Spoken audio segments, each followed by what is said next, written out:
good afternoon, fellow Amazonians. It's good to be here again with you on another episode of The War Zone right here on ABS TV.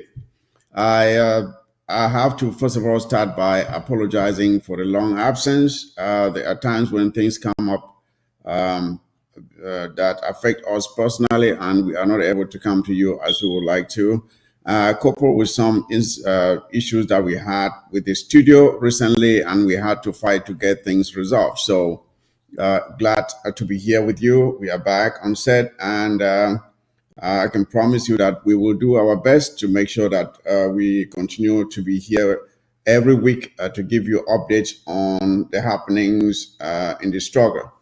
Having said that, this is a Thursday, March the 14th, 2024, and it's another day to be happy to be here to give you the information that or the package that we have prepared for you. I have other comrades that will be joining me today to give you the headlines of our struggle, what is going on, what is going well, what is not going on so well as, of course, we cannot forget our neighbor, La République du Cameroon. We are going to take a look at what is going on there and what is unfolding or what lies ahead in that country that we have already left. We have left already. There are some in there who still think we are with them, but we have long left. So, fellow Amazonians, I'm glad to have you here with me again. I will be joined by Comrade Gwambe, who I believe is seated already. Honorable Sama Thomas should be joining us, as well as Comrade Sickert. Comrade Sickert will be joining us. He was just rushing back from work. I hope he gets in on time so that we can bring to you the stories we have outlined for you. Having said that, without any much waste of time, again, I've already apologized for the absence for about what 3 weeks, 4 weeks. I can't really remember, but we are here now. So let's pick it from here and run with it. I would like to bring in Dr. Ngombe. If he is here, please come on in. Let's get this thing rolling. I know that our viewers are already anxiously waiting. Let's not keep them waiting any longer. But while we do that, while I bring in Dr. Ngwambe, please, can you just do me a favor and bring others in to join us on this show today? I know there are a lot of people who are now watching us through Roku, so the Facebook numbers are not as much as before because a lot of people are now joining through Roku and others through YouTube and so on. Of course, Ground Zero is watching through the satellite, which is good. So there are a lot of people watching. The numbers on Facebook may not show it, but there are a lot of people out there watching. So share the link, please share the link. And while you watch, please, it is always good to give us your feedback.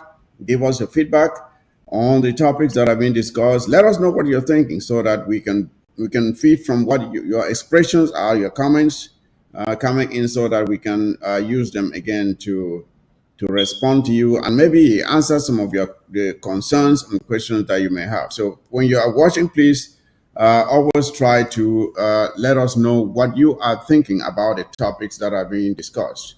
So again, let me bring in Dr. Ngwambe now so we can get this thing going. Dr. Ngwambe, are you there?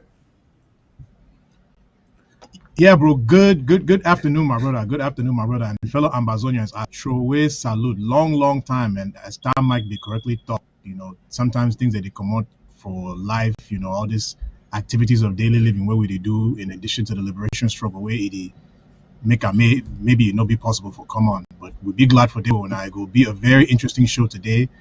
Our brother them Siko Johnson, he go day with we, Sama Thomas go day with we. So it's gonna be a very interesting show. So I throw salute to the liberation fighters, all our brothers and sisters, the civilians back home, our brothers and sisters in Mogamo in particular. We don't hear Wuna. And, our thoughts and our prayers are with you. So let's get this show on. Indeed, Dr. Gwambe, glad to have you here with me. And as you have rightly said, there are things that come up sometimes that hinder us from being present to serve Ambassador as we would like. And let me use this opportunity to extend our regards and and our heartfelt uh, healing mercies to our very strong Iron Lady Mamanka. I hope she's doing better. Let her hear us and know that we are thinking about her, and we know she will be back as feisty, as powerful as she's always been. So, Mamanka, we wish you well, and we hope to see you soon.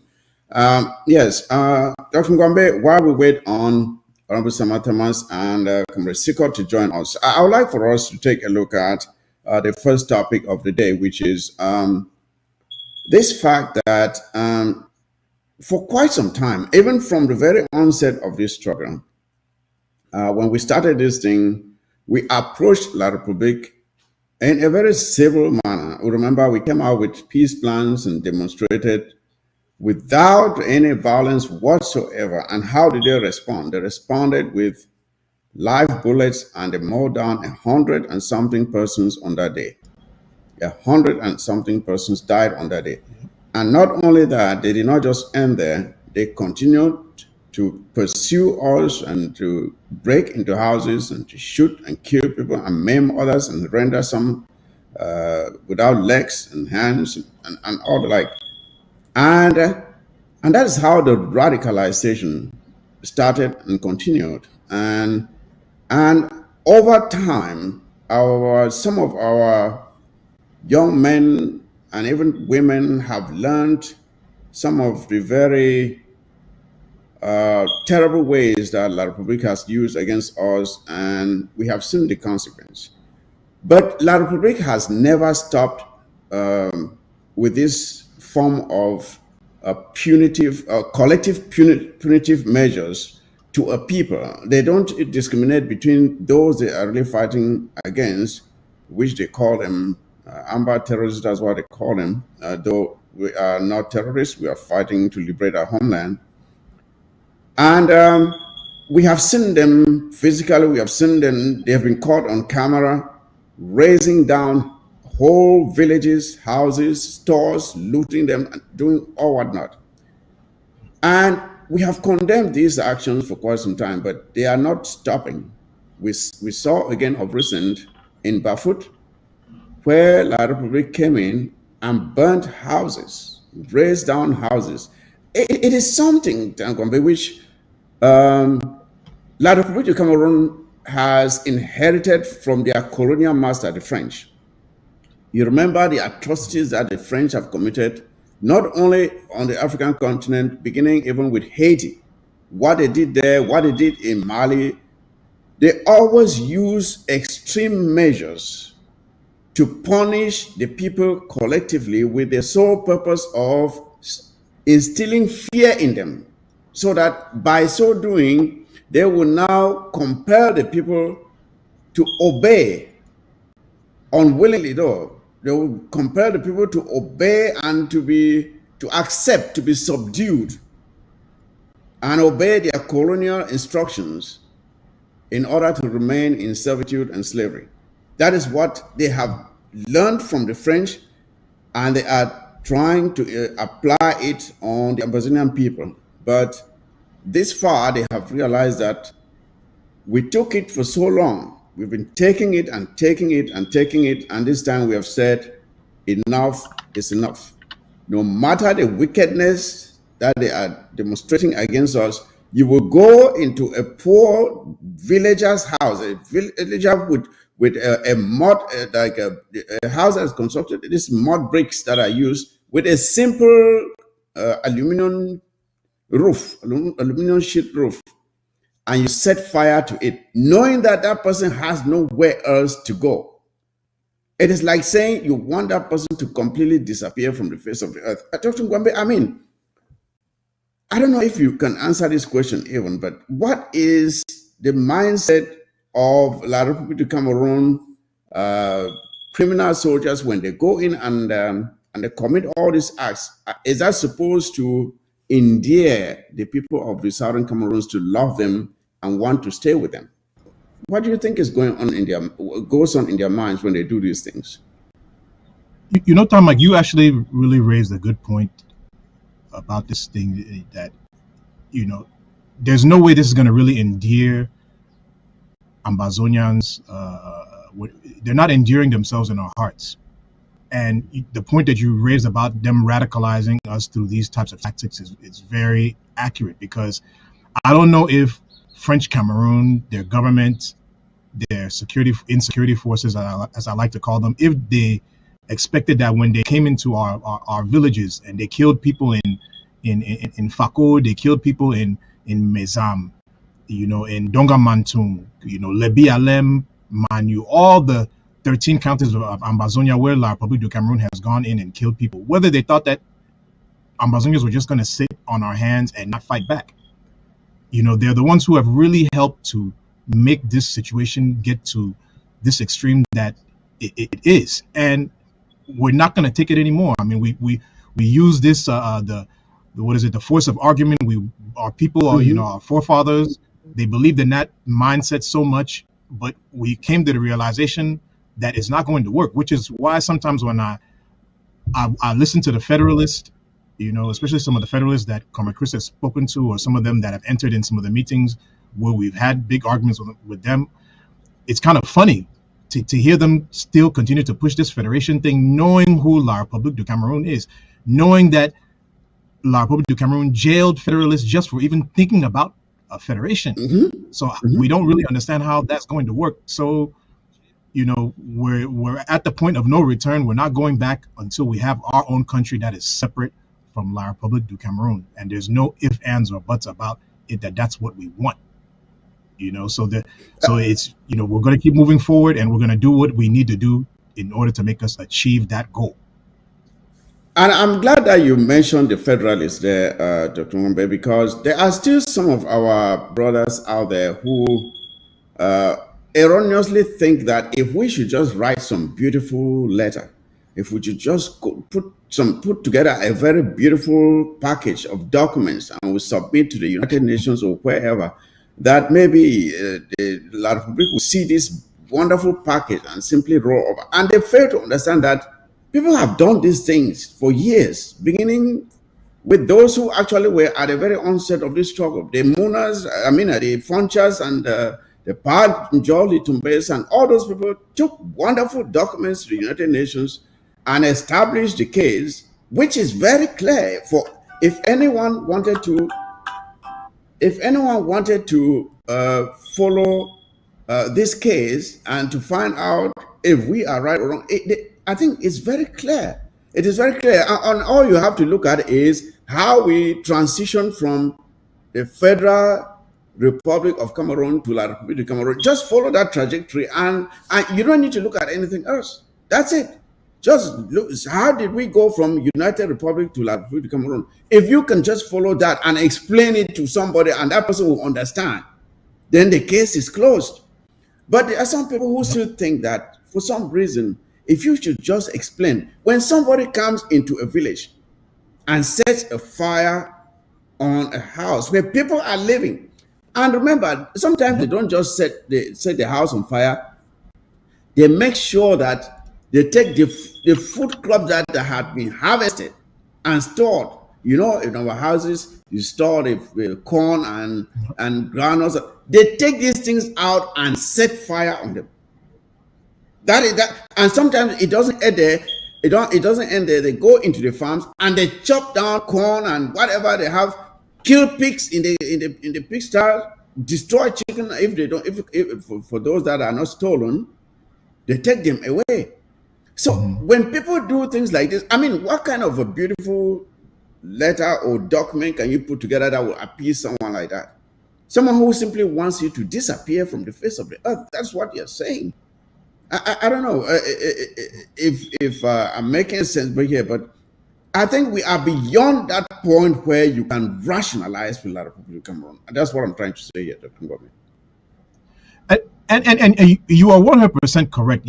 As you correctly pointed out, there are people who are way more knowledgeable than us about the legal right to sovereignty that Ambazonia has, the legal right to being its own country, separate from La Republique du Cameroon. All those things. There are people who have gone and presented those things, and it's we're way past the point where you can rationalize with the people of La Republique du Cameroon. I mean, look at this attack in the beautiful kingdom of Bafut and Bazonia. I believe the images that you're seeing on the TV are from I believe it's Yes, called yes. Adimukong. Those Adimukong and recent Bafut images and from Bafut. Bazonia. Yep. Mhm. Yep, that's where this took place, where Ambazonian heroes, they took the fight to La Republique du Cameroon, and as a response, because the La Republique du Cameroon insecurity forces could not defeat our heroes on the battlefield, they instead turned around and burnt the homes of innocent civilians. Look, that's what La Republique du Cameroon, they came and they burnt the home of innocent civilians. This is a place where people are sleeping, people have their shops there, people are just trying to live their normal life. But La Republique du Cameroon goes and targets them. And then they expect us to sit there and say, oh, Masa, these are people we can live in peace. It's not possible. You cannot live in peace. Yes. You cannot live in peace with a government that treats its people this way. You cannot. No, you can't. You can't. You can't. You see, and that is the tragedy of it all, because you do these things and then you turn around and say, oh, let's just live together. Let's just live together. How are we supposed to live together when you just rendered me homeless? You just burnt down the only safe place I have to live, and I'm supposed to turn around and love you and hug you and call you my brother? How am I supposed to love you when you do these things to me, to show how much disdain and hate you have for me? So I just wanted to remind us, when these things are going on, and some people are out there erroneously sending out false messages as if we started this thing. We did not start it. We did not start it, and we are not even the ones responsible for all this. And when some of us are engaged in similar actions, we do not hesitate to call them out on it. So while we wait for Officer Thomas and Comrade Sikot to join us, I would like for us to advance to the next topic, which I'm sure there's a video. Maybe the studio should play us that video first of road construction in La Republique du Cameroon. Road construction activity in La Republique du Cameroon. I don't know what engineers they have in La Republique du Cameroon, but let us see how road construction, the engineers that are La Republique du Cameroon has trained. I don't know where they train these people, but if we can see that video, because if we don't see it, this is a road construction project here, fellow Ambazonians. Road construction project, La République style. C'est quel goudron qu'on vient poser avec le ciment, mon frère, c'est quoi ça? Donc les gens font de manger, bouffer l'argent en haut. Maintenant que l'argent ne suffit plus, on prend un bout. Maintenant on dit que bon, on va te débrouiller. Okay. Là-bas pour que les voitures passent. That is a road construction project in La République du Cameroon. Oh God. Lord have mercy. Simplicité. Yes. That is a road construction project in La République du Cameroon. Yes. C'est quoi ça? It is sad and pitiful. Sad and pitiful. Very sad and pitiful. That this is what road construction is. The kind of road construction that goes on in La République du Cameroun. Quel degré de banditisme ça? Yeah. Yep. So ça c'est encore quelle qualité de goudron que les gens se sont posés. Et mon beau deuxième. Massa, le Cameroun c'est vraiment un continent. Un pays à part entière. All right, Dr. Mwambe, let us. I don't know if I'm coming through. Can you hear me? Oh yeah, I can hear you. I can hear you well. All right, Dr. Mwambe. While this is going on, let me just explain. I don't know how much knowledge you have of engineering, but at least I happen to be of that field. But let me explain exactly what you are seeing here. What you are seeing here is a truck that is carrying basically cement. There's a difference between cement and concrete. When I'm done explaining, you understand. There is a difference between cement and concrete. Cement is one of the components of concrete. And in order to have concrete, there are certain basic components that must be present. And I believe that is what La République Cameroon so-called engineers are trying to do here. Maybe they are trying to use a concrete layer to construct the road. Now, in order to have concrete, there are certain basic components that must be present. There have to be cement, which, like you're seeing here, is one of the components. There has to be sand.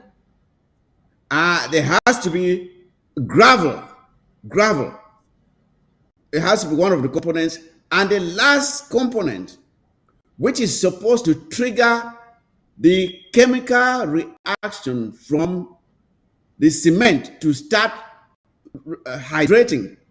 And when it starts hydrating, it starts to harden when you add water to it. So you have cement, you have sand, you have gravel, and water.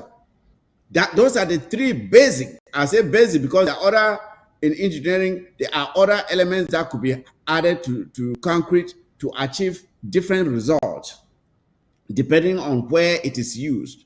There are plasticizers, there are retarders, there are accelerators, things like that. Depending on what you want to do with the concrete, there are other things you can add to it. But the four components that I just mentioned are the basic ones that must be present. Now, when you look at what La République is doing here, they are just taking pure cement, just cement. There's no sand there, there's no gravel there. Of course, when they pour it there, I don't know how they intend to mix this. The cement, which is already in powder form, has already been poured on the road. I don't know how they intend to mix it to have water in it of the right consistency or the right amount. Because when they talk of water, Dr. Ngwambe, the water must be of the right amount. That means all these components that I have mentioned must be proportioned. Each component has to be proportioned of the right amount in order to have the right product, concrete product. These elements must be proportioned. Depending on the result or the strength of concrete that you want to achieve, you proportion these aggregates, they call them all aggregates, of the right proportion in order to have the right concrete product. Now, what La République is doing here is they just took one of those components, just one. Maybe water would then maybe seep in from from the road surface and mix in there. I don't know. I just don't know what these guys are doing here. I have never seen anything like this in my life. I've been an engineer for several years. This is the first time I'm seeing something like this. It is unbelievable. And I think someone was being interviewed here, and he was supposed to be an engineer, and he's trying to explain that this is a new technique for paving roads. I have seen road construction projects from back home to right here in the United States of America. I have never seen anything like this. Never. You can see these guys are just pouring these bags of cement on the road. I would like to see how the thing is spread on the road to achieve what I don't know. What I don't know. So these are the people who say they want to come and reconstruct. They want to come and reconstruct Ambazonia for us, and this is the technology they are using. Dr. Ngwambe, I will tell you, my brother, if this is the kind of reconstruction they want to bring to Ambazonia, let them keep it for themselves. Let them keep it in their own country. We will rebuild Ambazonia the way it ought to be rebuilt. We will use the right technology. We'll bring in knowledgeable people who know what they are doing. What they are doing here, what you are seeing here is not concrete. I don't know what it is. I don't even know what name to give it. And one other thing, Dr. Ngwambe, one other thing in road construction that any person who is constructing a road, what you must pay attention to is drainage. Drainage. You can construct any beautiful road that you like. If the drainage, how water flows around that road, if you don't take care how the water flows around that road, you are wasting your time because the road will soon be undermined. If you look at the edge of the road, look at the dirt. They just pour the dirt there. I don't know if it's a grader, just you can see there's basically no compaction. That means the subgrade, in order for a road to be solid, the subgrade must be well prepared. The asphalt on the road surface is just the icing. The main work is drainage, the subgrade. Make sure that the base of the roadway is well constructed so that it will be able to withstand the load from the trucks and the vehicles that are passing on that road. If you don't do so, the first car, the second car, third car, a pothole comes out from the road, and that is it. The road is already messed up.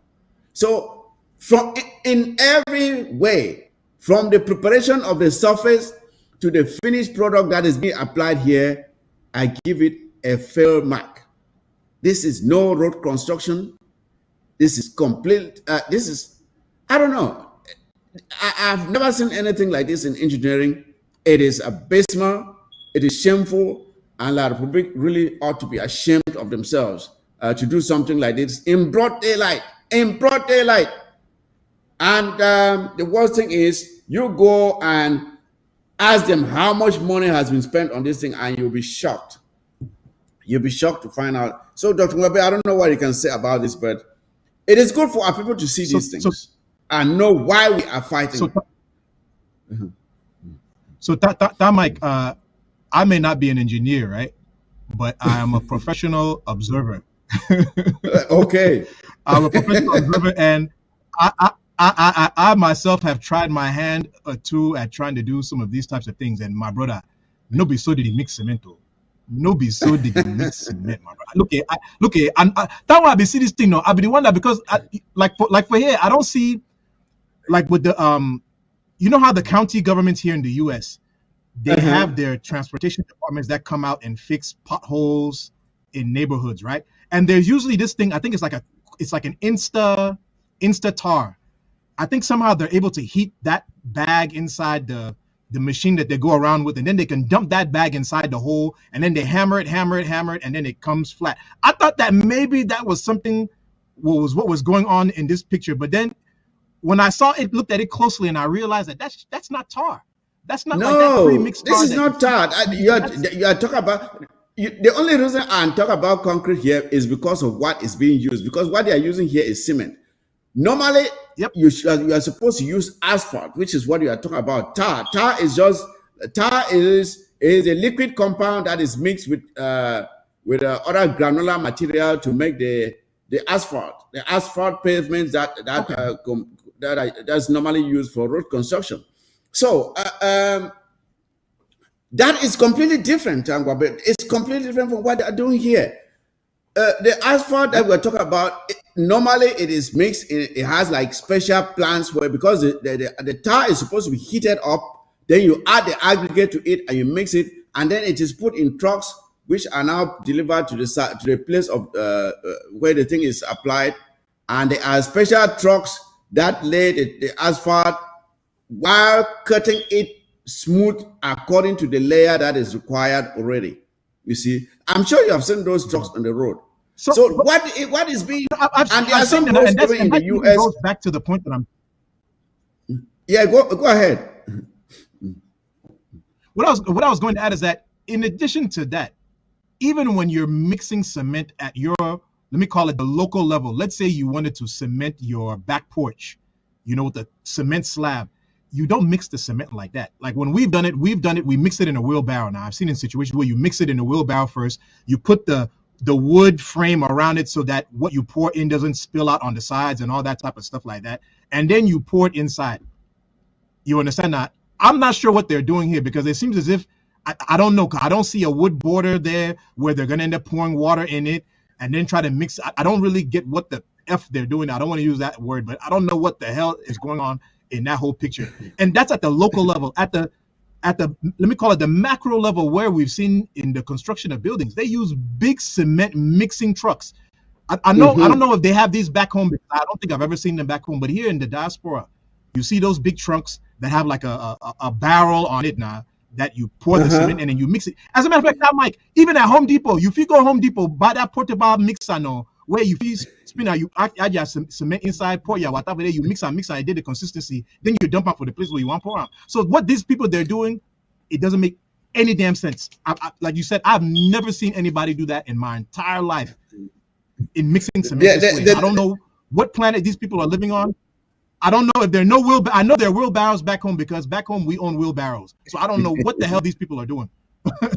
I don't get it. The thing is this, the point is that I think someone said that if you can explain La Republic Cameroon to somebody and that person understands, then that person did not understand you very well, because there are things that are happening in that country that you cannot explain the rationale behind their decision making. You don't know how did they come out. Would someone get up one day and think that just getting bags of cement and pouring on the roadway and maybe just spreading the thing all over the place is a suitable way of, how do you even get this thing level? How do you flatten this thing?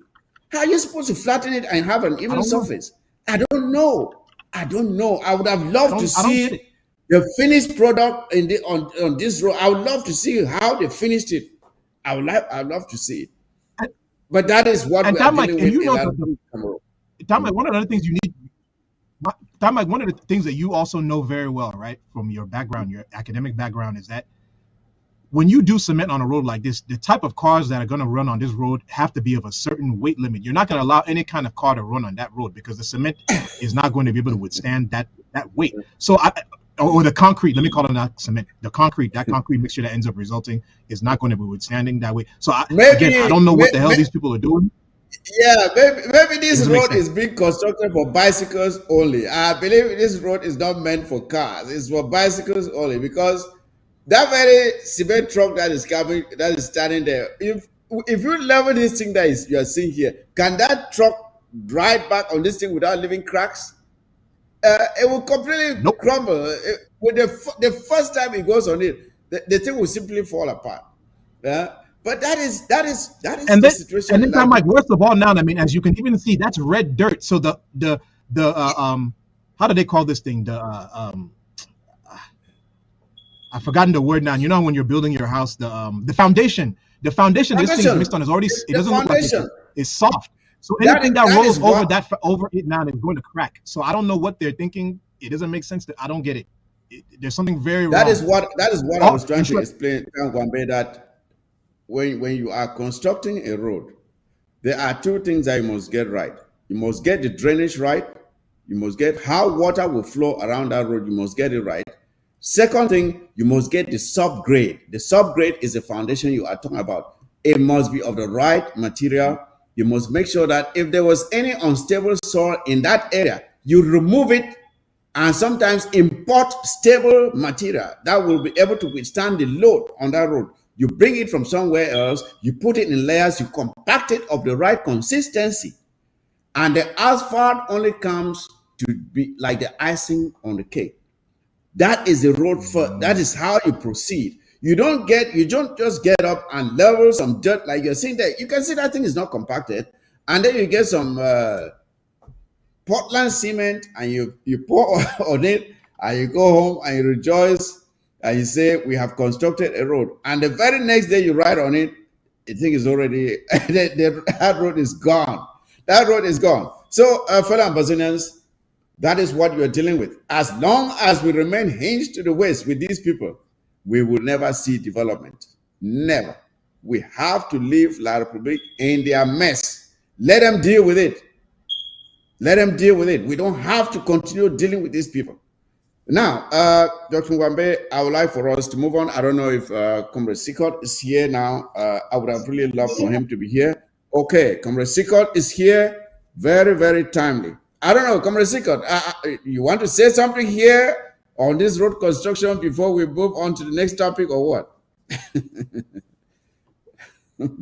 Can you hear me, sir? I can hear you 515. Mm. Okay. Thank you very much. As I said, I am not at home. I'm trying to catch up so that I can continue with the journey. But in fact, when it concerns La République du Cameroon, I just believe that it is a country that is for sale.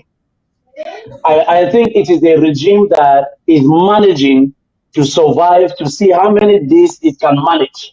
They don't have Mhm. any money to spare for the nation, for the citizens.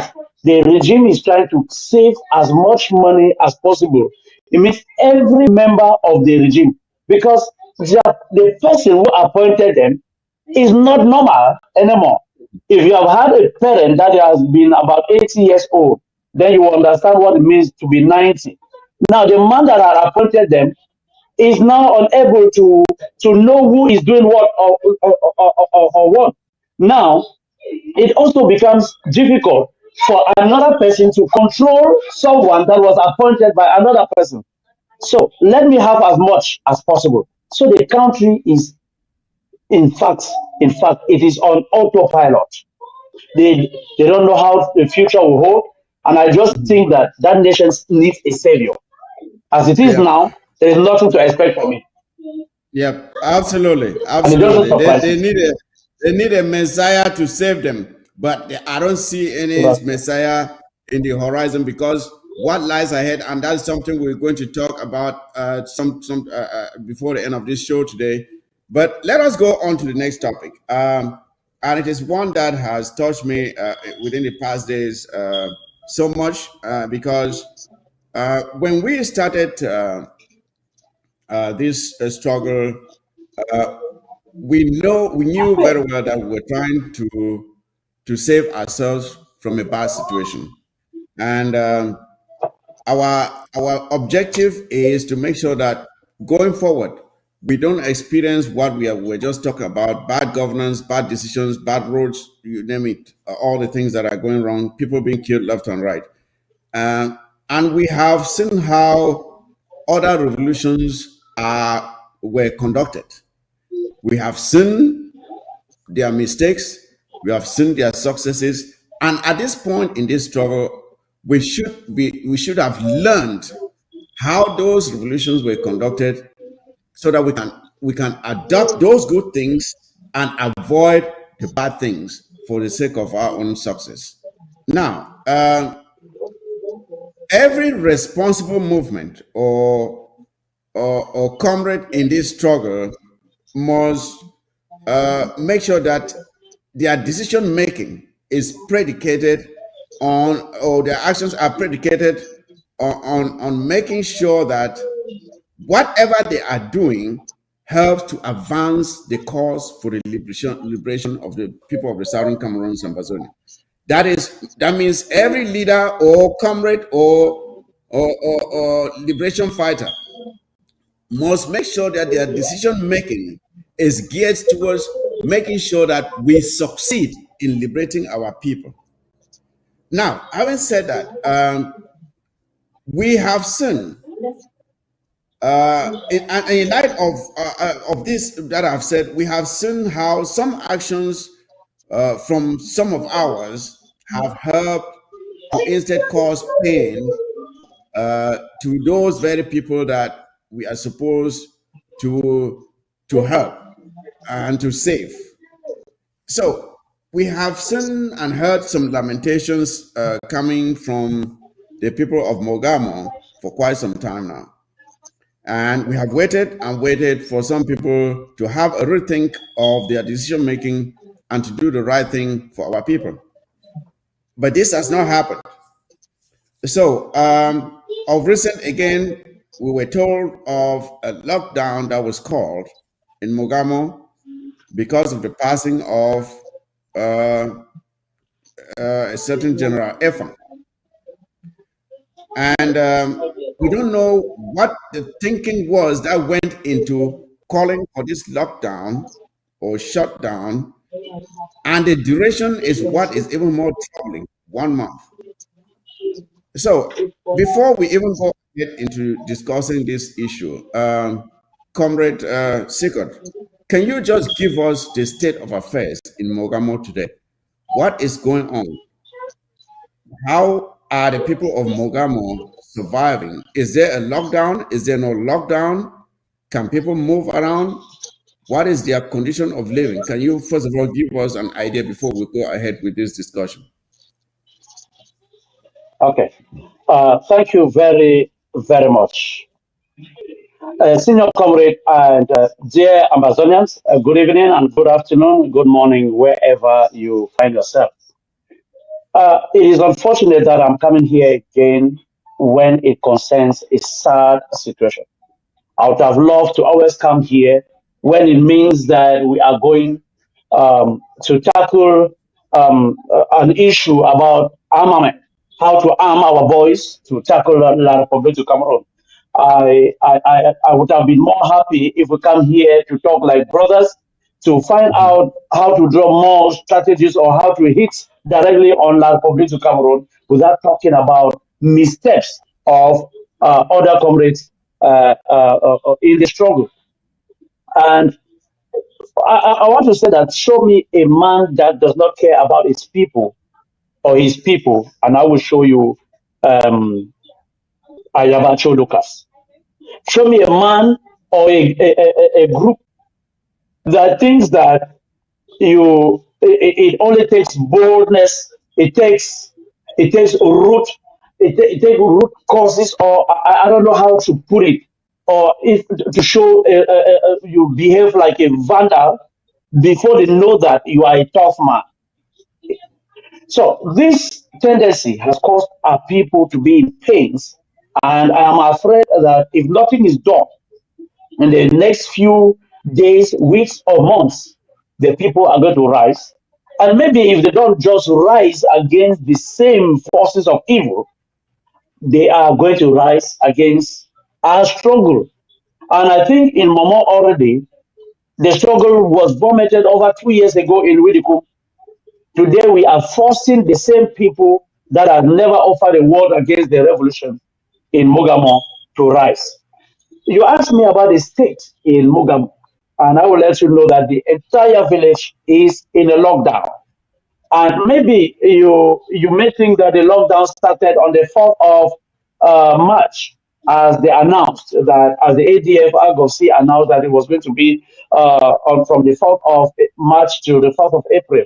No, it already started on the 9th of February to the 11th of February. And 11th February was on Sunday, so it took it to 14th of February. Now they had just about a week to like a recess, and then Efan was brought in, the corpse of Efan, and it was laid there in Guzan Market. Everybody went indoors, and then because of the smell, because of the intimidation, because of the fear, and so they were locked down in most of the month of February. Now we are in March, and 1 month lockdown has been imposed. The people thought that if they go out on Saturday or Sunday, it could be a day of recess. And do you know what happened, sirs? The people were being beaten like children. They catch old parents, old mothers, young girls and boys. They whip them on the buttocks very well. Then their bikes are taken away. As I'm talking to you, more than 40 bikes had been taken into the hideouts. What are they to do to those bikes? And if they use those bikes to go and do certain things and throw it anywhere, the same military will come after the people. And what about those that were depending, their livelihood depended on those bikes? And if we want to understand that terrain, because I have heard some of these people say that they only called for a lockdown of the Trans-African road that passes through Batibo. But Batibo is a town, or the Trans-African road passes through the main town of Batibo Center, Bunji, Nyenji, which means it cuts across. Now, when you lock these two cities, Guzan and Batibo Center, the rest of the cities or the rest of the 22 villages are locked down. because they are all far off from the tar road, from the main road. So to walk on foot, it would take you about a day in some of those areas like Ashong, like Kugwe, like many Ambo, and so on. So those areas are forced to be locked down because they need bikes, they need cars to move, and those cars leave from the center of Atibu and of Guza. Now, what about the others Okay. that are near the road like Bunji or Neji? They don't have a means. Now, people are leaving from Bali to Bamenda, are leaving Widikum to Widikum to Manfi, but Batibo itself is locked down. Okay. Thank you for letting us know the situation there, which is, I must say, is very sad. It is very sad to see this happening. But Dr. Ngwambe, as I said at the beginning of this item here, that every responsible leader or comrade in this struggle ought to make sure that whatever they are doing is predicated on the success of this struggle.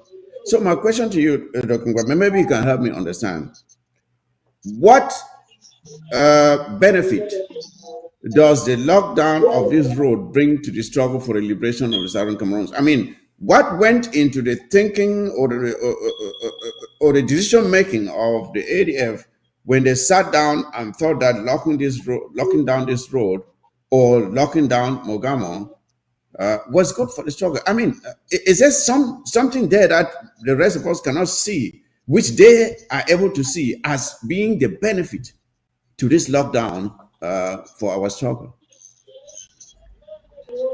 So let me first up starting by greeting my brother Siko Judson. Bro, welcome. How are you? So Thank you, fine, bro. our, again, as we did at the beginning of the show, we want to extend our well wishes to the people, to our brothers and sisters, our family inside of Mogamo LGA, because you all have been suffering at the hands of late General Efang for a long, long time. I mean, anyone who doesn't know the history, that means you're not paying attention to this liberation struggle, or you're being intellectually dishonest. So, in line with the things that Siko Justin has said here, and my brother Mike have also said about the decisions that you have to make, and they have to be in line with what advances our struggle.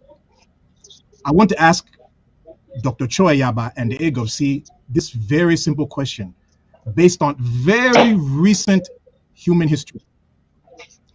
4 years ago in 2020, the American military, they killed an Iranian top general. I believe the guy's name was Qasem Soleimani. This is someone who was a member, who was helping to train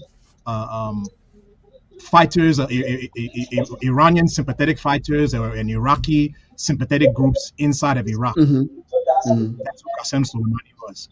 So in 2020, the American military killed that guy in Iraq via a drone strike. Dr. Yabacho and the AGOC ADF, what was Iran's response?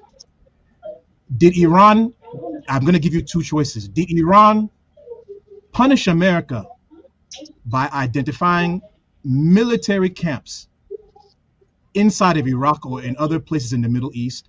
Did the Iran government punish American forces by identifying the movement of American forces and the position of American forces which they could strike? Or did the Iranian government choose to lock down the people of Iran and block interstate commerce between the different regions in Iran and between the Iranian people and the surrounding countries that border Iran? Which of these two things did the Iranian government do as a response to America's killing of their general, their top general in 2020? For those who don't know the answer, the Iranians, they hit a military base inside Iraq. As a matter of fact, the U.S. reported different American soldiers who had concussions from that attack and all that type of stuff like that. And the different soldiers, they were injured. So when you come to the Ambazonian situation and you hear that a top general of ADF was killed, and the decision is for the people who have influence and forces in that area is to instead lock down the main road of transport in that area. And by doing so, they put a direct correlation between the pressure that the people of Mogamo are going through is being from let me call it a liberation force in parentheses, as opposed to the Mogabo people really seeing that the suffering that they're experiencing is coming from La Republique du Cameroon. How does that advance the cause of our liberation struggle? I don't get it. I mean, some of these things, when I look at them, they seem like common sense to me. And the sad thing is that when people hear me, when they hear me talk like this, they'll maybe think that, oh, Dr. Ngwambi, maybe he doesn't like Dr. Sako. After all, he's an IG person, And that is not necessarily true, because I really think Dr. Yabacho is a very eloquent speaker. He sounds very intelligent. He sounds like he knows what he's doing. He sounds like he's, someone who could really command a liberation struggle. But the decisions that he and his organization are making are very, very problematic. Yes. Extremely problematic. And in all honesty, I don't know what it's going to take for them to realize that they need to be doing things that actually make La Republique du Cameroon look bad. That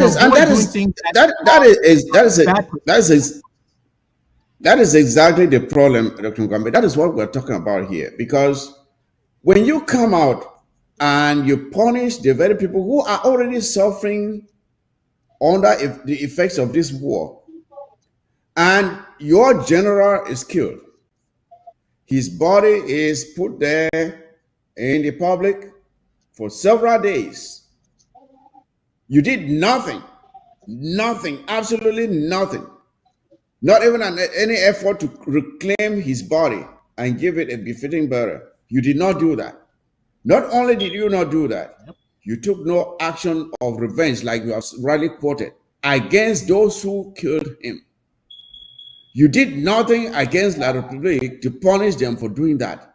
And you think that it is rational for you to punish the ordinary people of that area for the demise of that person? I mean, Comrade Sikor, I don't know, have you heard from any heck of leadership, from their leadership, the rationale behind this decision, what they intend to achieve from this action? Well, if I have heard anything, it is the same thing that you two should have heard on social media only. I happened to listen to a certain audio today from Ayaba, forwarded by someone, and he was claiming that he lost the highway and that they did a lot. When Efan was in the mortuary in Bamenda, people need to see what he did. But history will record what they did behind the scenes, and which caused many ammo cars to be lined up around the hospital premises. He said when he was lying there in Busan, there were a lot of things they did at the background, which history will record. And then he said what they are doing now, history is going to recount. I wonder whether history recounts what people see or what people hear people do behind the scenes. And now he said there are times that people thought they were weak, but now that Efang is dead, but there are many fierce people that are now in that Mogamo that are worse than Efang. That Efang was the peacemaker, despite what people think it was. And so the hard ones are the ones telling the Batabo people that they celebrated and that they wanted Efang to be displaced. So they have come to show them that they are in control, and anybody who doesn't toe the line, they are going to finish up. He said it in his audio, which I listened a while ago before coming here. And the funniest thing is that he was saying that he works with his conscience and that his children listen to him when he records. He speaks the truth because he always records near his children.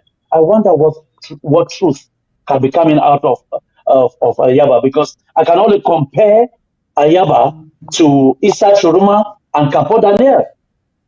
That is the only thing, except Issa Churuma will tell me he's speaking the truth, or what do they call him? Atanganji. For me, they are the same people. But you want to show your strength. The military has more than 6 barracks in Batabo. You have not touched any barrack for more than 5 years. The last action that ever stood or that ever took place in Baltimore from the Arg of C or from the ADF was when Ivor was alive. And that is the lone thing he ever did to have arrested the Jew. And all of us know how he ended. Then he claimed that was the hero. Well, good and fine. He laid some foundation. What about those after him? What does Efan? What can Efan write home if he tell his predecessors? If he has to tell Ivor something, what will he tell Ivor? Yes. What will he say? Like, what battle did he ever fight in Mugamo? What battle did he ever fight in the whole of the northern zone?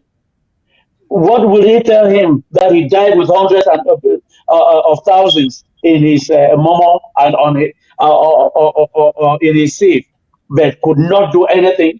What about the number of people he has captured and allowed to go from La Republique to Cameroon, but his own people were killed? He killed Biebie, shot it close range. He wasn't harmless. And so what is he? So I think that the blame is for us, the Mugamo man, because Efan grew up in the southern zone in Meme. Ivor grew up in the southern zone, Meme. But they know that they will have limitations because their excesses will not be allowed. But because they knew that we will be self-centered in Mogamo, they came and installed themselves there. These are the same people crying, but they will not listen to my voice because it's coming from me. They will not listen to another person because it comes from the person. So they decide to be in bondage than for another person to speak and for them to follow. What about them rising up for themselves and fight this thing to end it once and for all? It's sad. Yeah, yes, as you have rightly said there, Comrade Sikak, when you think about General Ivor, um, as much as towards the end he made some mistakes, but we remember him to be a fighter. We remember Ivor to be a fighter. This is Efan here, of course, but this is not Ivor. But we remember Ivor to have been a fighter who we remember the battles he won on behalf of Ambazonia. So even if he made some mistake, we can forgive him. Efan did nothing. The only thing we remember of Efan is that he terrorized the people he was supposed to serve and protect. That is the only thing we remember. So I don't know what. So when you look at the rationale behind this decision, that the person who terrorized the civilians is the one who is being honored, and they say they are mourning him. And I ask, what does it mean to mourn people? But the person who sacrificed and actually had battlefield successes on behalf of this struggle, that person was never mourned. I don't remember any mourning of Ivor when he passed. He was quickly replaced by who? By Efan. So, and that is why some people continue to believe that the leadership of the ADF was responsible for Ivor's demise. So, like you have rightly asked, why this much honor for Efan, given the fact that he had zero accomplishments for this struggle, completely zero. For anything he did was negative. He brought pain to the people. And this is the person that the ADF has chosen to honor. And let me say one thing here. I don't know, maybe after this, Dr. Ngwabe can come in, but you see, every successful leader is one who is willing to listen to his people, especially when they are crying out in pain. If Dr. Yabacho is still coming out, even at this point, with this outcry, and he's thumping his chest and saying he records everything, that means he has refused to listen to the people. A good leader is one that listens to the people and takes their counsel. Sometimes you take wisdom from the people and you apply it, and they think you are a wise person, but the knowledge is coming from the people because you listen to them. So I'm glad that Honorable Sama Thomas has joined us, and I'm sure he will have quite a bit to say about this incident. which I must say, these are the kinds of actions that go to tarnish the image of the struggle, and they go to discourage a lot of people. And I say with this with a lot of regret, but I will not allow anything like this to discourage me, but we have to condemn it. This is Efang's body that was lying there for, I think, 6 days.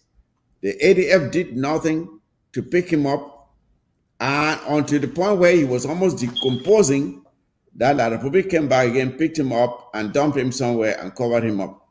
And now the ADF, this is where they're trying to show how courageous they are. So, Honorable Sama Thomas, I would like to hear what you have to say about this whole thing, which is very, very tragic, unfortunate, and a typical example of poor decision making. Good afternoon, Comrade Mike. I don't know what you mean. I can hear you 5 and 5. Can you? Okay, thank you. Mawancha Anto Octo. Comrade Second.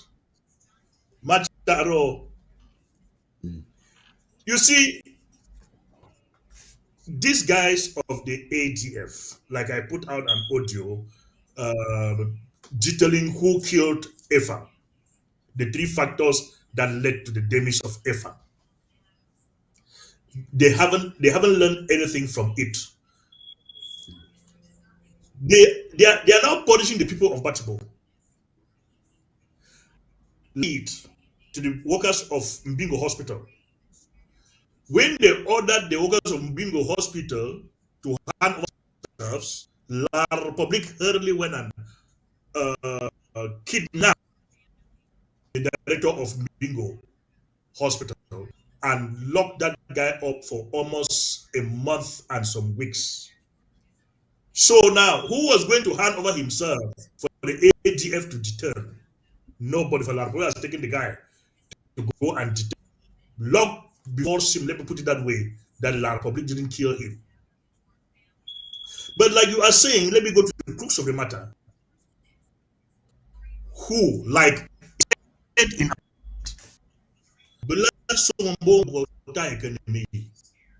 do you force someone to mourn his mother or his or her father? No. You know the intent of your father or your mother, your family member, to mourn him, and not somebody to mourn your family member. If Efang was that important for the people of Southern Cameroons, the people of Southern Cameroons could have mourned Efang by their own accord. Yes. Everybody could have been snatching his teeth. What happened that Efang was killed? We were mourning Efang. I was mourning Chacha here, like I was Ayeki here, like I mourned Field Marshal. Nobody asked me to do so. But I mourn guys for what these guys have done to the Southern Cameroon struggle that deserve them to be remembered or to be mourned, and not somebody asking me or forcing me to mourn for them. Why are you forcing people to mourn for someone that they did not mourn for? It was a monster. You cannot terrorize me. After you die, I am supposed to be jubilating that my tormentor is gone, and you are telling me to go mourn my tormentor. Who does that on the planet Earth? Instead of seeing into what this guy has done to the people of Momo and the Southern Cameroons in China, that he was a monster and buried their heads where they are still strong to raise their heads up, people to see their ugly faces. Is it not now that Southern Cameroons are becoming aware that Efang died with 2 billion francs in his account? What is 2 billion doing in Efang's account? And where did Efang got that money? Out of kidnapping and ransom taking? Who will use that money now? Sumanguru? Well, I have information for Sumanguru. If Sumanguru will go the way of Efang, which I pray he must not go that way, or the same fate that befalls Ephraim awaits him. What happens to A will happens to B. For you cannot match that same footsteps and you think that you will go free. You Superman to go free in such atrocities. These guys have gone to be demanding for the heads of chiefs in Batibo. What does chiefs in Batibo or in Momo got to do with the killing of Ephraim? The same chiefs that you are demanding for their heads in Batibo because of Ephraim's death are in the bad books of Laropo du Cameroon. So you place us in a situation where I would describe the that they do not want to. Are these guys thinking like I really put it? How can you guys make our people to be suffering in this manner? They do not know where to run to. Like the British people cage us in a cage. We cannot leave to Nigeria. We will go to Nigeria. The Nigerian people will return us back to La Republic Cameroon. We cannot acquire a visa to come to the Western world because the British made it impossible for us to acquire a visa to come to the Western world. We were banned, condemned to die in that cage where they cage us. And Ayabacho and the ADF has aggravated our deplorable situation, which I don't know what to describe it again to be. Instead of alleviating, instead of reducing the misery that our people are going through, Ayabacho has come to his own trouble into ordinary turbulent waters. I wonder how the waves of that water will look like to sweep all our people to the mighty ocean in such a way that they cannot survive. Are these guys really thinking? Do they have heads to think normal people? If they do, all the things that they are doing, they will not even sleep and think of it even for a second. All the things they're doing, they are counterproductive for the liberation of the southern Cameroons. For if you are out to liberate me, in your pretense, you are tormenting me. You want me to look on you as a liberator. I cannot be getting out to the hands of a tormentor to another tormentor. The better, like it is said, you better live with the devil, than an angel you do not know. I think Yabacho and his guys are telling our people, making our people to believe that La Republic is better than the liberation of the Southern Cameroons. But they are not seeing it in that manner, that they are pushing our people every blessed day into the hands of La Republic, other than running toward me. Like the Bible says, you cannot be suffering from headache and you are praying that God should serve you from your headache. Instead of praying that God should serve you from that headache, you are telling God, please, can you take this headache away and give me another ailment? God will not listen to that type of prayer. God will allow you in that your present situation to die in it as long as it takes, for you do not know the type of request that you are sent to God. That is exactly what Ayabacho and the ADF are doing in Batibo. I hope they will learn something and change from their bad ways, for nothing good has ever come out of their excesses, their extreme excesses in Batibo, not just excesses. They've never seen it, but open their heads and minds and see into it that what they are doing, they are but punishing our own people, and our people have taken it and have reached a point where they've said enough is enough. Let them die into the hands of La Republic than go and die into the hands of Ayabacho and his boys. They must. It is unfortunate. I hope our people will be able to tell the difference between the atrocities of a rogue group on the ground and the aspirations and the real liberation fighters of Ambazonia who are fighting and doing the best to improve the living conditions of the people of the Southern Cameroons. I hope people will be able to distinguish between the two. And as you have said, the only reason why someone who calls himself a leader will continue to do the same thing over and over and over, regardless of the consequences on the overall struggle for the liberation of the Southern Cameroons. The only reason that person will continue to do so is because that person did not join the struggle for the right reasons. His intentions for joining the struggle were not aligned with the purpose of improving the living conditions of the people of the Southern Cameroons. If that was the reason, you will be compelled to rethink and to change your ways and how you manage those you say you control for that very reason. But when you continue to do the same thing and you are being told over and over and over that what you are doing has a detrimental effect on the quest for the liberation of the Southern Cameroons and you continue to do it, then your intentions were not right when it concerns the freedom of the people. They are doubling down on it, not continue. Not they are not continue to do it, but they are doubling down. On it. But it has come to a point where the people of Momo, as Comrade Sikot rightly said, have to make a decision on what to do. Because let me tell you this: let others, those who are surviving EFAM, let them ask themselves where EFAM is today, why EFAM is not here today, and they should understand that what happened to EFAM could very well happen to them. And let me tell you this: when someone chooses to be a fighter for this struggle on the ground, there are two things: you will either survive and see Boya, or you will not.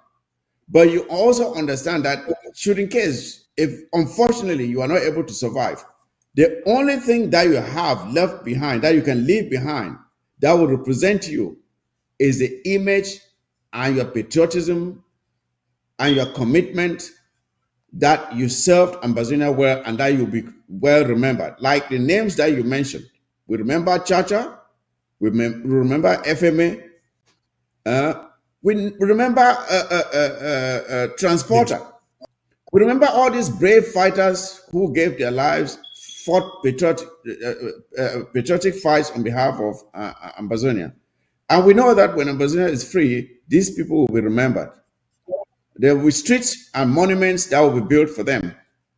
Can someone imagine a monument being built for EFAM in Ambazonia?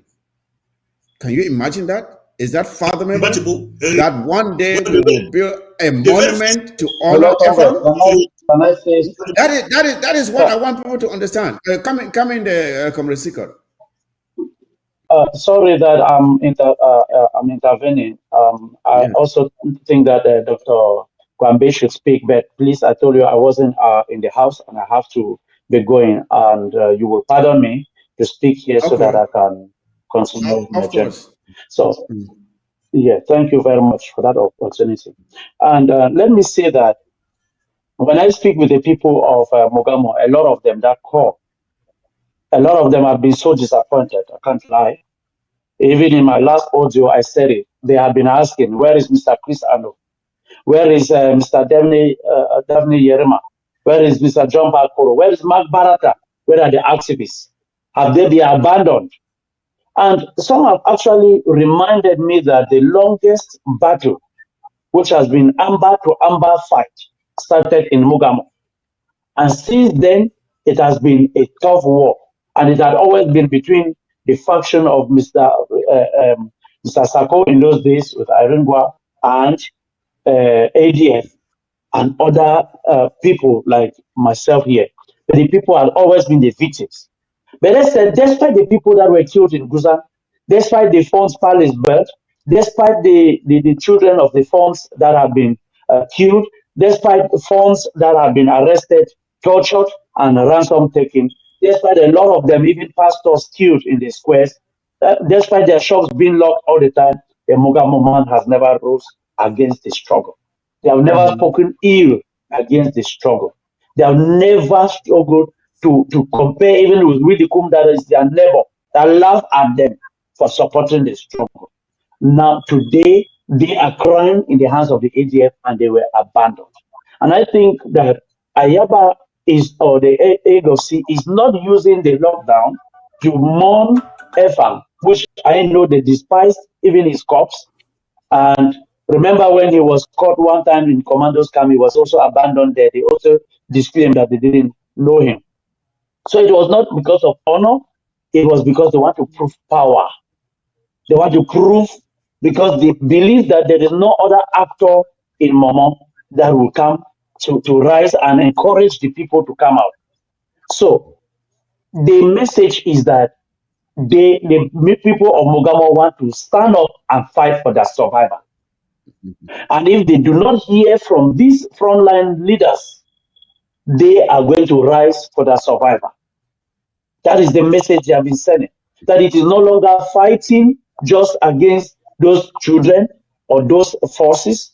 They know that the revolution, they care about what you do to have independence for the entire Amazonia, but you don't care about them when they are under torment.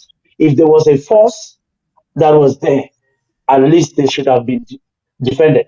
Now the army has decided to fold their hands to prove to the people that it is your children that are tormenting you. So what about the others? So they want to hear from you people more. They want to hear from the people of Amazonia. They want to hear from the leaders to know that you feel for them. Give them some words of encouragement. And if possible, if you have to use some diplomatic steps to call your comrades, if he is still a comrade, then talk to Ayaba. Let him call off the lockdown. And I think that there were times that we have lost fighters like General Commando. I think the boys of General Commando acted brave. They took his corpse, they buried him honorably, they guarded the place where he was buried so that the army does not come to take the corpse to go and display as it was their habit. And they mourned him, they made a death celebration. People in the diaspora sent also contributions and they made a full celebration of life and dedication to this revolution. What can the ATF show us? If they were to mourn Efang, let them show us where he was buried, and then they can mourn him honorably. Because you mourn people that you saw where they were buried, that you honored them where you went and buried them. Other fighters, even in Donga and everywhere that have been killed, the boys always struggle to go and take the corpse and bury, apart from the few like Field Marshal or Ivor. But what did they do? So I'm calling, if they are hearing me, I want to encourage them. Some people may look at me as very bad. They may have a lot of reservations about myself. Yes, I never came to this revolution to have a good name. I came to because I know I have a heart for the people. I have a heart to think. And I think that even Moses, that even killed, God still used him because there was still a future in him. God wanted to use him to liberate. I am here. I'm not too filthy to think about the tears of my people. They are really crying. The rainy season is at the corner. Most of us will build using mud bricks. And so they were about roofing. Many of their houses were about to be roofed. Now the rain is falling. It's not cement bricks that can stay for 4 years. It is mud bricks. The houses will break down. It is planting season. If they don't plant now, they will not harvest next year. Yet it is the same people who want to collect liberation tax and they want to collect ransom from them. Where would they have the money? Fellow Ambazonians, if you are a Mugamo man, if you are an Ambazonian, please rise and help the people. Let me be called a tribalist. I think if I don't think, even there is a book which says, think, they call it, think globally, act locally. I want to work for Ambazonia, but I need to start where I come from. And I also go outside. God bless you. Thank you. Thank you again, Comrade Sikot. And I appreciate you coming up to at least enlighten us, since you have first-hand information on what is actually going on in Mogamo. And we really hope that things will change from now on, and that the Mogamans will, for once, stand up and take back their land from these opportunists, people who are not in this struggle for the right reasons. They are not freedom fighters. That is not what they are, because if they were, they will not be doing what they are doing. It is clear. It is very clear that they don't care about the plight of the people. And that is, and it is not only in this struggle. You find people like this in every struggle who come in and they take advantage of a situation and they want to use it for their own benefit. Unfortunately, we have people who call themselves leaders, but they also fall under this very description. So again, I think we'll continue the discussion here. Nisama and Dr. Ngwambe, I don't know if you want to say something about this before we tackle our last topic and get out of here. Anything more you want to say on this, Nisama? Just about 30 seconds. What I want to say is that can Comrade Sikot call me either on Saturday for me to tell him, I don't know what the Obatbo are in, what the Obatbo should do to get these guys. I'm sure we can coordinate some discussions behind the scenes. That is very necessary. This is when we have to show solidarity with the people of Mogamo to make sure that they are free from this strangulation. Dr. Ngwambe, you are about saying something. Yeah, and I was really hoping that our brother Sikot would have remained on this call because the point that I'm making is really directed towards him. I know he mentioned, he rightfully pointed out that the people of Mogamo and even the people of Ambazonia know that there has always been contention between the egg of CADF, the IG, when it was then under the leadership of Dr. Sako, and our sister Ma Irene, because we all know Ma Irene, our sister Ma Irene is from Mogamo, and him, and he himself, Sikot Jotson. So when he is making the statement that the people of Mogamo are wondering where the leaders are and why the leaders aren't speaking, I'm sorry to say this, and I wish he was here, because I don't want this to be like it was a Congo-Sa, but this is a video. He can go back and watch it, and maybe we can come back and discuss this further. But there was a lot of sabotage that happened in Namogamo involving Sikot Jotson, unfortunately. So putting all this blame on Dr. Sako and Ma Irene is not correct, because there were things that were trying to be done in that Mogamo to prop up a force that could help to be a counterweight against the mischief of ADF. And Sikot Jotson, in his misinterpretation of the threat that existed there, in connivance like John Baakru, helped to weaken. I don't know if Dr. Ngwambe, and when he comes on here now and he wants to make it seem as if people didn't. No, go ahead. You are okay when now. He comes on here, when he comes on here and makes it seem as if, he acknowledges that there were some battles going on behind the scenes amongst these three key figures. Yes. But to make it seem as if the Ambazonian people did not care about Mogamo, my fellow Mogamoans, my fellow people from Momo, Ambazonians from Mogamo and Momo, the IG tried. But the people who messed a lot of this stuff up, they're the same people who will come out and they'll blame the IG every day about the IG is this, the IG is that, the IG is bad. But I can honestly tell you, the IG tried. But the John Baakru's of the world, I know we're trying to find a way to collaborate and we're trying to solve issues in the past. There's our perception of things that happen. They have their perception of the things that happen. But these people, in their attempt to have their own influence, they helped to mess up things that could have helped to balance the situation in Mogamo. It's unfortunate. And Dr. Ngwambe, and those are some of the names. Those are some of the names that when things like this are happening, you expect them to come out and say something. But they will never come out. They will never say it. You expect them to come out and speak to the Mogamo people, being that these are people from that area. These are the people suffering. But where are these voices? Where are these voices? I know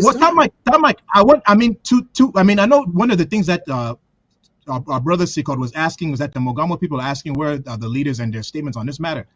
Comrade Chris issued an audio the other day on this particular matter. Yes. You, Yes. Mike, as his communication secretary, you have also added your voice on this matter.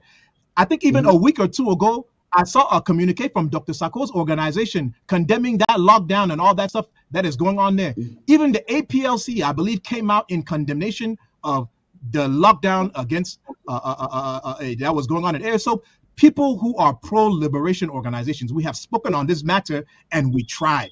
But unfortunately, like I've already said, there's some people who they understand things their own particular way, and they sabotaged a lot of efforts that this IG, under the previous administration in particular, that they tried to do. That is just a plain, simple fact behind it.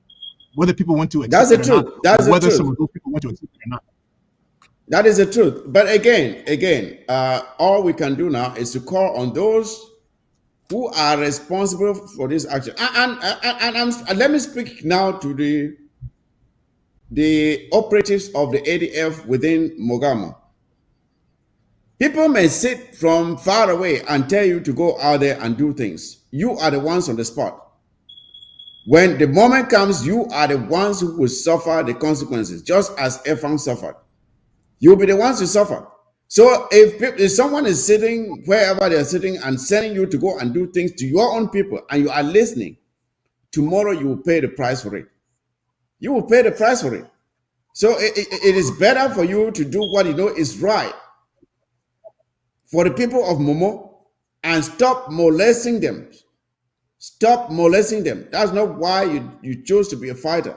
You chose to be a fighter to make the lives of the people better, to save them from the chokehold of La Republic, not to add to their injury, to their pain. That is not why you chose to be a fighter. So that is all I can say right now. But I think, like Honorable Sama Thomas said, there are other discussions that will be taking place behind the scenes to see how this situation can be handled. And let's move on to the last thing here. Dr. Ngwambe and Nisama, I know you are still here. We have seen La Republique du Cameroon descending into, they are going down a road, and I don't know if they know where they are and what their destination is even. It seems they don't know that I call it a captainless ship. The captain is missing. The co-pilot, we don't know who that, or what do we call assistant captain? What do we call that? Is not known, and we see things happening. The last thing that we saw was some flyers of people getting ready for so-called presidential elections. We don't know if Paul Biya is going to run, if Paul Biya is alive, if he is sane enough to even know what is going on, because the last time we saw him here in the United States, he was all confused. He was passing gas like someone who had air blown into his stomach. And we don't know what is going on in La Republique du Cameroon. Nils Thomas, have you been hearing of what is actually going on in La Republique du Cameroon? Who is in charge, and what lies ahead? Comrade Mike, that's a very nice question. Let me put it this way: a stampede at the door leading to the cockpit. Okay. So the whole plane is now condemned to crash. Before they start, before I made a conclusion about my stampede at the door leading to the cockpit, I want to draw the attention of La Republican citizens to some recent happenings in La Republic for the past days, as I'm informed. For the past days, internet was shut off in La Republic, in the entire La Republic as a nation. Internet was cut off. Electricity was cut off between Yaoundé and Douala. There wasn't electricity like also in Yaoundé. For the past 2 days, it has been raining in Yaoundé like the monsoons rain in India. So we don't know if will soon become an ocean. First of all, it's a place that if it rains there for 1 hour, the whole place becomes something funny. The question now is, we do not know where the phantom is, but the question that persons needs to ask themselves is, what is at stake that the internet is put off in the whole country? What is at stake that electricity was shut off or cut off between in Douala and in Yaoundé? These are signs to show that something serious, there is something seriously wrong with Yaoundé at the helm of what they call the helm of power in Yaoundé. There is something wrong there. And they are hiding it like the Nigerian people did to the demise of Yaradua. When Yaradua died, it took Nigeria 3 months to announce to the people of Nigeria that Yara has passed on, simply because the ruling junta in Nigeria was struggling to twist to see if there is any chance for them to twist the constitution to avoid Jonathan from taking over as president of Nigeria. But they ended up not being able to twist the constitution, so they had to swallow the bitter pill, announcing the death of Yaradua and Jonathan taking over. Yaoundé is in that same situation now. They do not know what to do. They've put off, they've cut off light. Rain is troubling Yaoundé. The question is, why was internet cut off in the whole country? Why was electricity shut in Douala, Yaoundé? Ask yourself this question and ask where the phantom is. The phantom is either gone or he is in a life suspension machine that will not get out of it. They can keep him in that state of affair like they did to Yaradua. La Republic can do it for 1 year. For what is impossible, all is possible in La Republic. First of all, the phantom is never there to say the president, he is ruling from elsewhere. So the phantom can still, maybe by now that we are talking, they've buried him, but they will not want to let you guys know that he's gone and they've already buried him. He's still alive because, like I once said, long ago when I was still back in that country, that Biya's ghost will one day rule the Republic. People was joking. Biya's ghost now is ruling La Republic from the grave. His ghost is ruling La Republic. You guys should stand up, for the phantom is nowhere to be found. We should, La Republic is a man where that if a man is, he should come and address his citizens. He's their leader. They need to hear from him. Let him come and say something. Unfortunately for La République Cameroon citizens, this Sabbath Thomas, artificial intelligence has come right on time, and it can be used to produce Paul Biya's speech when the man had already gone. And someone else, artificial intelligence will help them now very much. The man can die; he may be dead for even 1 year, and nobody will know he's dead. You see, so let us look at some of the things that have been done or are being done in La République du Cameroon that show signs of trouble. We have seen public notices of restrictions to expenditure. We saw that one. They are advising the prime minister to limit how money is spent. We saw the limitations to how visas are issued. The added fees to those applying for visas. Just a few days ago, we saw another public notice restricting the movement of senior officials of that government. That in order for you to give a visa to a senior public official to leave the country, a certain special approval must be obtained. Why is that? Why the sudden need to restrict the movement of people, senior officials, out of the country? We have seen people trying to experiment with names, throwing names out there. One day they say, oh, maybe the prime minister can be made leader. Maybe it is Frank Bia. Maybe it is Ngongo. We even heard the name, Gogo Success, flouting that he wants to be presidential. He wants to be candidate. And I was like, but if you want to be a presidential candidate, how about why not go to La Republique and stand there and make your announcement? Why are you making that announcement from far away now, Mr. Nko? But he's one attention seeker. So, like I've said, like you've rightly said this summer, there are signs of trouble.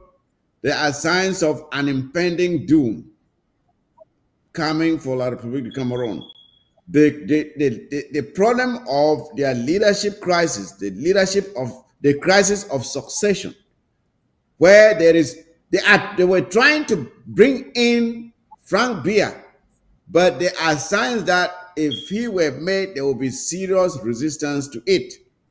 So they are now scratching their heads and wondering what to do next, and that is the problem. They don't know what to do now. They thought that the imposition or that they will be able to force Frank Bia to assume power after his father, but they are looking at it, and the chances of that happening are becoming slimmer and slimmer, and they are realizing that if they should try that, there will be trouble. And they are now rubbing their hands, scratching their heads, and wondering what to do next. That is where La Republique is today. Dr. Nkwambe, I don't know if you read it differently. So you know what the funny thing behind all these things this time, Mike? You know, when you look at them, you realize that what people have been saying about these former, let me not call them former French colonies, these colonies like La République du Cameroun, when they can't, you know, they're not in control of their currency, where they can devalue that currency, make their goods cheaper. The type of things they do is that they'll instead cut wages, they'll cut subsidies for fuel that is helping to make the lives of people easier and all that type of stuff like that. They're all failed countries. You know, in addition to some of the trouble that is already coming, I'm sure you all probably saw the communique that came out from the Ministry of Territorial Administration at Tanganji Paul, where he is banning the some let me call them movements of political parties in that country that are trying to come in to manage the transition of that country. And one of the things I'll say is that, you know, one of the reasons why I love America so much, and I'll point out that I keep a copy of the shorthand of the Constitution of America on my desk. And one of the amendments, one of the first amendments of the Constitution, in addition to protecting free speech, it also says that the government will not make any law that does not respect or anything that bans the right of people to peaceably assemble.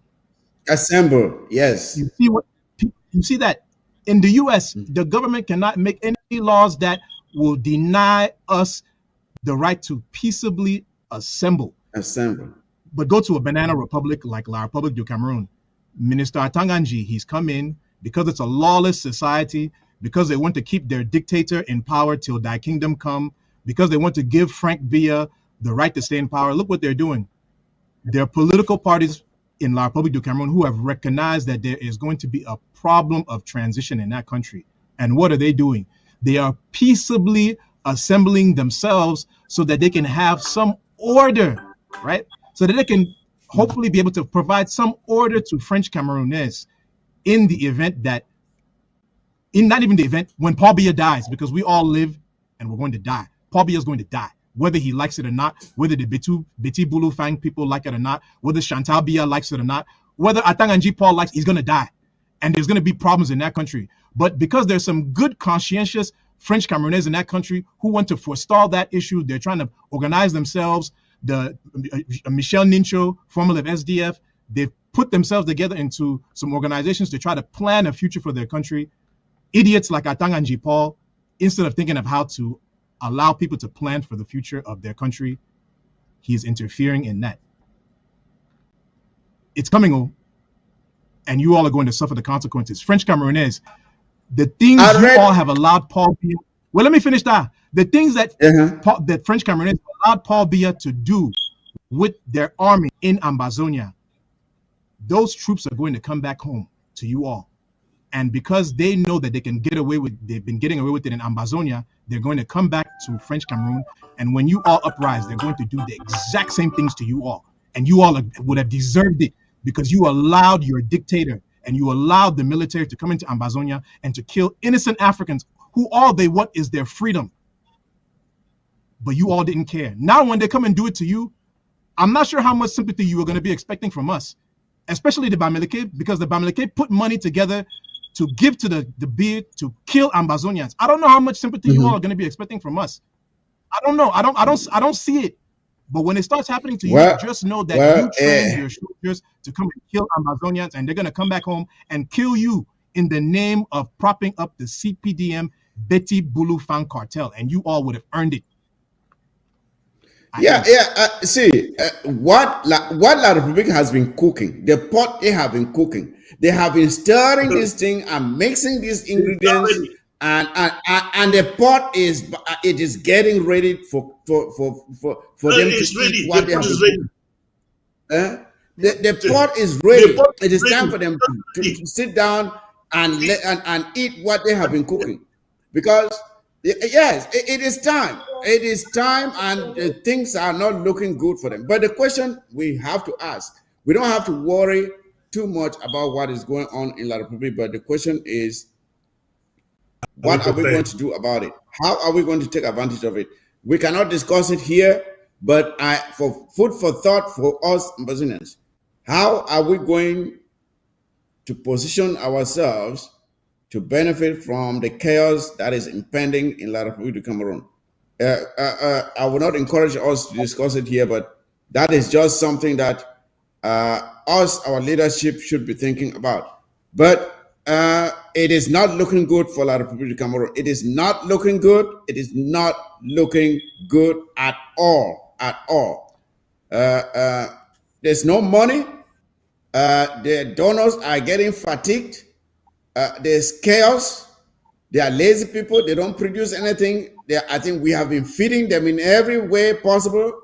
And I watched the videos the other day where the women in the market were lamenting that everything has quadrupled because the things that used to come from Ambazonia are now very expensive. And we say, yes, you have been insulting us and calling us fools and dogs, and we have been feeding you for so long. It is now that you will know our importance. You will know our importance. Yes, Nisama, you were itching to say something there. Yes. In that same video from the market, you saw that lady who was lamenting with a bottle of 33 Export. That look, this is not my choice, but I am now drinking 33 Export. So you see where this problem is. Their price in a bottle. How can you integrate yourself with people that have no problem if their bottle is guaranteed for the people drinking? How can you like they are now lamenting 3 carrot? 1 carrot is 500. A bag of carrot that was 8,000 or 5,000 a day is now 20, 30,000. 1 carrot is 5. So how can you survive? And where is carrot coming from? Carrot is coming from Santa. Potatoes is coming from Boy and Cambe. And Santa beans beans is coming from Boy and other places in the southern Cameroons. Vegetables are coming from Santa. That is Mancon, Bafut, and so on and so forth. Barley, going on to plantains and all that. Gary, everything. Those are now expensive. Today, that there is no border restriction for those who cross over to the Republic. When the day of border restriction will come, La Republican citizens should start asking themselves today, because that day is coming. When that day of border restriction is going to come, that you can no longer cross over with ease as you choose what be your fate. They say we are inconsequential. They finger that is feeding them. They insulted that finger. La public. The trouble that awaits you guys, even Somalia, let us wait and see.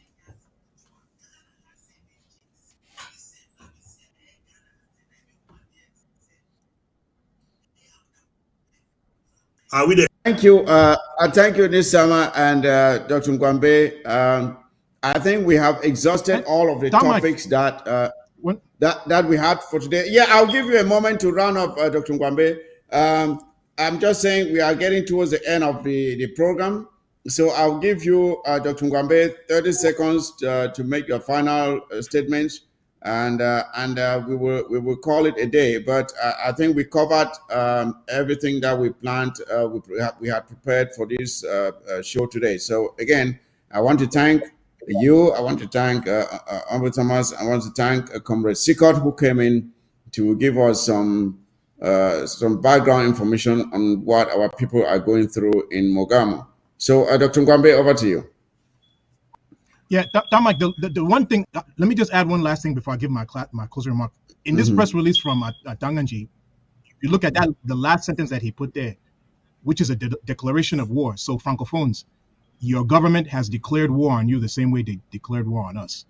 In it, Atanganji, Paul writes, any attempt to organize any activity under the aforementioned movements or any other similar name in the pipeline shall henceforth be considered by the Ministry of Territorial Administrations as casus belli. And I had to look up casus belli because that's a Latin word, right? And it means, casus belli means an act or situation provoking or justifying war. War. Okay. Maurice Camto. Okay. There you go. You know, casus belli. Atanganji don't tell when I say when I continue to organize when I transition meeting, when I don't and mind you, it stemmed from this guy who went to see Seseko and the others in jail. What's his name again? That is when he went there. Atanganji came out and condemned that visit, that these are terrorists that had been tried and convicted, and why is he going to meet with them? So you see, that is where it stemmed, and then he went further now to make that statement that there will be nothing like that will be tolerated going forward. I think he threatened them too, that if they should continue with that, then they will face consequences. So we'll see what happens in the days ahead. So in other words, anyway, let me just say, my fellow Ambazonians, thank you for joining us today. I really want to appreciate my brother Tom Mike, for inviting me to a show. Again, I know it's been a long time since I came on, so I want to thank him for inviting me. I want to make sure I thank the broadcasting team of ABS TV. Thank my brother Nyas Sama Thomas, and all of you out there. To our liberation heroes, keep putting up the good fight. You all are doing a good job. My fellow Ambazonians, I know at times it seems as if things are tough, but as I've always said in the past, nothing, and something that you already know, nothing good comes easy.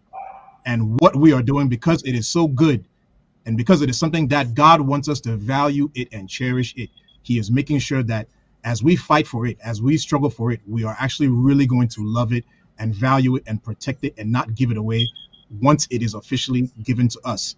So my fellow Ambazonians, stay strong. We are almost there. We are together. One nation, one love. Take care. Thank you. Thank you, Dr. Ngwambe, for coming on again. It was a pleasure having you. Let's make it, we'll do it again some other time.